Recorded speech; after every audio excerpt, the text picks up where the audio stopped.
क्या हो अगर इंसान के मन की पूरी कहानी घोर निराशा से लेकर परम आनंद तक सिर्फ एक इंसान की यात्रा में सिमट जाए। हम्म। अगर हमारी पूरी चेतना का नक्शा मतलब सब कुछ एक महाकाव्य में छिपा हो। बिल्कुल। आज हम जयशंकर प्रसाद के उसी महाकाव्य कामायनी की गहराइयों में उतर रहे हैं। जी। और आज हमारे हाथ में 1936 में प्रकाशित ये महाकाव्य और इसकी अपनी प्रस्तावना है। अच्छा। हमारा मकसद इस कहानी को परत दर परत खोलना है। और देखिए, ये कोई साधारण कहानी नहीं है। नहीं, ये तो साफ है। ये एक रूपक कथा है जिसमें किरदार असल में हमारे अंदर के ही भाव हैं, जैसे मनु यानी हमारा मनन करने वाला मन, श्रद्धा यानी हमारा हृदय या विश्वास, Right. और फिर है इड़ा यानी हमारी बुद्धि। मन, हृदय और बुद्धि। बिल्कुल। और कहानी शुरू होती है महाप्रलय के ठीक बाद, जब कह सकते हैं कि दुनिया खत्म हो चुकी है और एक नई शुरुआत होने वाली है। और कहानी की शुरुआत होती है एक बहुत ही निराशा भरे मंजर से। जी, चिंता सर्ग से। प्रलय के बाद अकेले बचे मनु हिमालय की एक ऊंची चोटी पर बैठे हैं और वो उस दुनिया का मातम मना रहे हैं जो अब नहीं रही, देवताओं की दुनिया, जो जैसा कि स्रोत में लिखा है अबाध विलास और अंधाधुंध भोग में डूबी हुई थी। ये सिर्फ एक शख्स का दुख नहीं लगता, मतलब इसमें कुछ और गहरा है। यहीं पर प्रसाद की प्रस्तावना हमारी मदद करती है।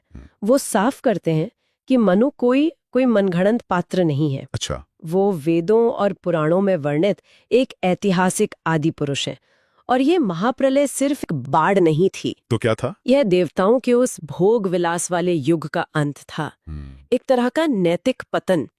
तो मनु का दुख सिर्फ अपने घर के उजड़ने का नहीं है, बल्कि एक पूरी संस्कृति, एक पूरी जीवन शैली के खत्म हो जाने का है। यह एक नई, ज्यादा जिम्मेदार मानव संस्कृति की स्थापना की, कह सकते हैं कि जमीन तैयार कर रहा है। अच्छा, तो मनु सिर्फ एक दुखी इंसान नहीं, बल्कि एक पूरी सभ्यता के प्रतीक हैं जो अपने ही कर्मों से हुए पतन पर शोक मना रही है। बिल्कुल। तो इस गहरी निराशा और अकेलेपन के माहौल में उम्मीद की कोई किरण कैसे आती है? वो उम्मीद एक आवाज बनकर आती है। उस गहरे सन्नाटे में श्रद्धा सर्ग में श्रद्धा का आगमन होता है। स्रोत में उनके सौंदर्य का वर्णन है, चंद्रिका से लिपटा घनश्याम, जैसे चांदनी में लिपटा हुआ कोई बादल हो। वाह। और वो मनु से एक बहुत सीधा सवाल पूछती हैं, कौन तुम? सिर्फ इतना, कौन तुम? जी। और यही सवाल मनु को उनकी निराशा से बाहर खींचता है। वो सिर्फ सांत्वना नहीं देती, बल्कि एक साझेदारी का प्रस्ताव रखती हैं, क्यों न मैं भी इस जीवन का कुछ ऋण चुका दूं। ये बहुत खूबसूरत है, मतलब मन का हृदय से मिलना। बिल्कुल। और इसका प्रतीकात्मक महत्व बहुत गहरा है। प्रसाद यहाँ छांदोग्य उपनिषद का जिक्र करते हैं। अच्छा। जो कहता है, जब वो श्रद्धा के साथ होता है तभी मनन करता है, बिना श्रद्धा के नहीं। मतलब ये कोई नया विचार नहीं है। नहीं, बिल्कुल नहीं। प्रसाद अपनी कहानी को भारत की सबसे गहरी दार्शनिक जड़ों से जोड़ रहे हैं। और श्रद्धा को कामायनी भी कहा गया है, क्योंकि वो काम की पुत्री हैं, यानी प्रेम, इच्छा और सृजन की शक्ति का प्रतीक। ये मानवता के मनोवैज्ञानिक इतिहास की असली शुरुआत है। तो अब मन यानी मनु और हृदय यानी श्रद्धा एक हो गए हैं। यहाँ तो कहानी खत्म हो जानी चाहिए थी, है ना? एक हैप्पीली एवर आफ्टर जैसा कुछ। हाँ, ऐसा लगता तो है। लेकिन कहानी एक बहुत ही अजीब मोड़ लेती है। मनु गर्भवती श्रद्धा को छोड़कर चले जाते हैं। जी। ये थोड़ा अजीब नहीं लगता? अगर मनु मन है और श्रद्धा हृदय, तो मन अपने हृदय को कैसे छोड़ सकता है? मतलब क्या ये मनोवैज्ञानिक रूप से संभव है? ये एक शानदार सवाल है, और यही कहानी की असल जटिलता शुरू होती है। मनु क्या श्रद्धा को छोड़ना इस बात का प्रतीक है कि मन अभी पूरी तरह से परिपक्व नहीं हुआ है। वो अभी भी अपनी पुरानी असुरक्षाओं, अपने अहंकार और वो देवताओं वाली भोग की प्रवृत्तियों से घिरा है। और होने वाली संतान से ईर्ष्या। हाँ, उसे लगता है कि श्रद्धा का प्रेम अब बढ़ जाएगा। मन जब असुरक्षित होता है तो वो हृदय के सुकून से भागता है और किसी नई चीज की तलाश में निकल पड़ता है। और यही तलाश उसे ईड़ा तक ले जाती है। बिल्कुल। एक वीरान उजड़े हुए सारस्वत प्रदेश में उसकी मुलाकात इड़ा से होती है। तो ये ईड़ा कौन है? इड़ा श्रद्धा से बिल्कुल अलग है। अगर श्रद्धा दिल की आवाज है जो कहती है मुझे महसूस हो रहा है, तो इड़ा दिमाग की आवाज है जो पूछती है इसका लॉजिक क्या है। हाँ, या इससे फायदा क्या होगा। प्रस्तावना के मुताबिक इड़ा का जिक्र ऋग्वेद और शतपथ ब्राह्मण में बुद्धि, वाणी और मानव जाति की शासिका के रूप में है।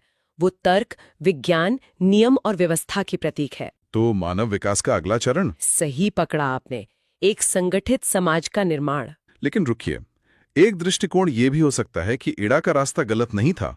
मतलब समाज को प्रगति के लिए विज्ञान और तर्क की जरूरत तो होती है। होती है, बिल्कुल होती है। तो शायद समस्या इड़ा में नहीं बल्कि मनु की अपनी महत्वाकांक्षा में थी, जिसने बुद्धि को एक हथियार बना लिया। आपने बिल्कुल सही नस पकड़ी है। इड़ा खुद विलेन नहीं है, असल में वो तो प्रगति के देवी है। अच्छा। मनु उसकी मदद से एक पूरी सभ्यता खड़ी कर देते हैं। सारस्वत प्रदेश को फिर से बसाते हैं, खेती होती है, तकनीक का विकास होता है, संपत्ति का संग्रह होता है। ये सब कुछ बहुत अच्छा लगता है। लेकिन समस्या तब शुरू होती है जब मन यानी मनु बुद्धि को सिर्फ एक साधन नहीं बल्कि अपना गुलाम समझने लगता है। वो हर चीज पर, यहाँ तक कि इड़ा पर भी अपना अधिकार जताना चाहता है। बिल्कुल, अपना बौद्धिक नियंत्रण और अधिकार। और इसका नतीजा क्या होता है? विनाश। जब बुद्धि को हृदय से पूरी तरह अलग कर दिया जाता है और उसे सिर्फ अधिकार और नियंत्रण का औजार बना दिया जाता है तो वो अत्याचार बन जाती है। प्रजा विद्रोह कर देती है, प्रकृति नाराज होती है, देवता क्रोधित होते हैं और तर्क पर बनाया गया वो पूरा साम्राज्य ताश के पत्तों की तरह ढह जाता है। ये तो आज की दुनिया जैसा ही लगता है ना? प्रसाद यहाँ जैसे आज के हसल कल्चर की भविष्यवाणी कर रहे थे। इड़ा का सारस्वत प्रदेश आज की दुनिया जैसा ही है, डेटा, तर्क और तरक्की पर आधारित। और संदेश ये है कि जब आप हृदय यानी श्रद्धा को इस समीकरण से बाहर निकाल देते हैं तो सब कुछ ढह जाता है। सच्ची सफलता सिर्फ मैट्रिक्स में नहीं बल्कि उद्देश्य और भावना के संतुलन में है। वाह! तो मनु एक बार फिर असफल हो गए। पहले भोग विलास की दुनिया डूबी और अब तर्क और बुद्धि की दुनिया भी खंडहर हो गई। वो घायल हैं, अकेले हैं और पूरी तरह से टूट चुके हैं। और यही कहानी का सबसे मार्मिक और महत्वपूर्ण मोड़ आता है, जब श्रद्धा वापस आती है। हाँ, श्रद्धा जिसे वो छोड़ आए थे, अपने पुत्र मानव के साथ उन्हें ढूंढते हुए पहुंचती हैं। और वो उन्हें दोष नहीं देती, कोई शिकायत नहीं करती। नहीं, बल्कि उनके बिखरे हुए मन को जोड़ने के लिए एक गीत गाती हैं जिसकी पंक्तियां अमर हैं। तुमुल कोलाहल कलह में मैं हृदय की बात रे मन। मन, जब तुम्हारे अंदर विचारों का शोर और संघर्ष चल रहा हो तो मैं तुम्हारे दिल की शांत आवाज हूँ। बिल्कुल यही। ये तो हृदय और बुद्धि के संघर्ष का समाधान लगता है। ये समाधान की शुरुआत है। और यहाँ श्रद्धा एक बहुत बड़ा फैसला लेती हैं। क्या? वो अपने पुत्र मानव, जो आने वाली पूरी मानवता का प्रतीक है, उसे इड़ा के संरक्षण में राज्य चलाने के लिए छोड़ देती हैं। बुद्धि के संरक्षण में? हाँ, ये एक असाधारण प्रतीक है। इसका मतलब है कि भविष्य की मानवता का मार्गदर्शन सिर्फ आस्था या सिर्फ बुद्धि नहीं करेंगी, बल्कि दोनों मिलकर करेंगे। राजकाज बुद्धि चलाएगी, लेकिन उसके पीछे प्रेरणा हृदय की होगी। ये तो एक आदर्श दुनिया की तस्वीर लगती है। लेकिन मनु और श्रद्धा का क्या होता है? उनकी यात्रा तो अभी पूरी नहीं हुई। नहीं, अब उनकी अंतिम और सबसे निजी यात्रा शुरू होती है, कैलाश पर्वत की ओर। रहस्य सर्ग में मनु को एक दिव्य दर्शन होता है। कैसा दर्शन?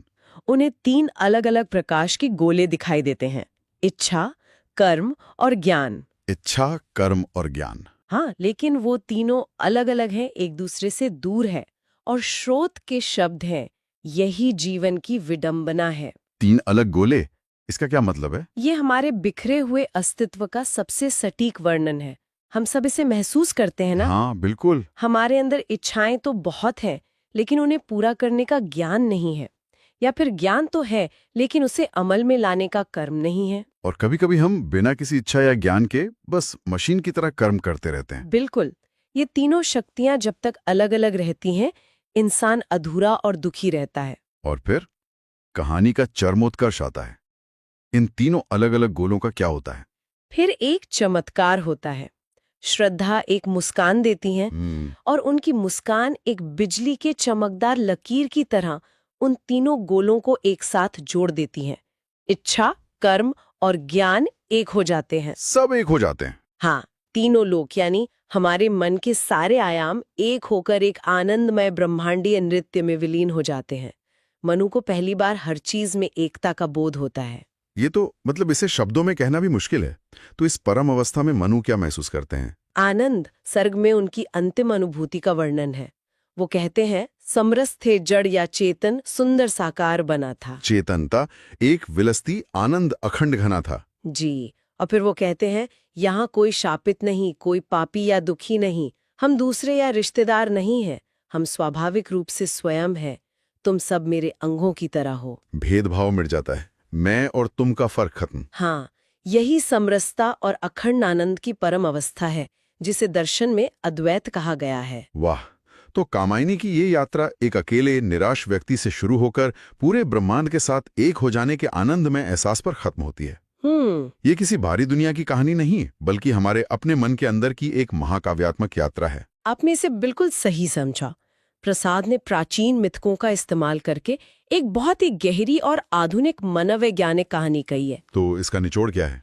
इसका निचोड़ ये है कि सच्ची तृप्ति न तो सिर्फ हृदय के भोग विलास से मिलती है जैसे देवता करते थे, और नहीं सिर्फ सूखी बुद्धि के नियंत्रण से, जो मनु ने ईड़ा के साथ करने की गलती की। बिल्कुल, सच्ची पूर्णता तब मिलती है जब श्रद्धा और प्रेम के धागे से इच्छा, कर्म और ज्ञान को एक साथ पिरो दिया जाता है। तो ये एक तरह से व्यक्तिगत और सामाजिक संतुलन का एक रोड मैप है।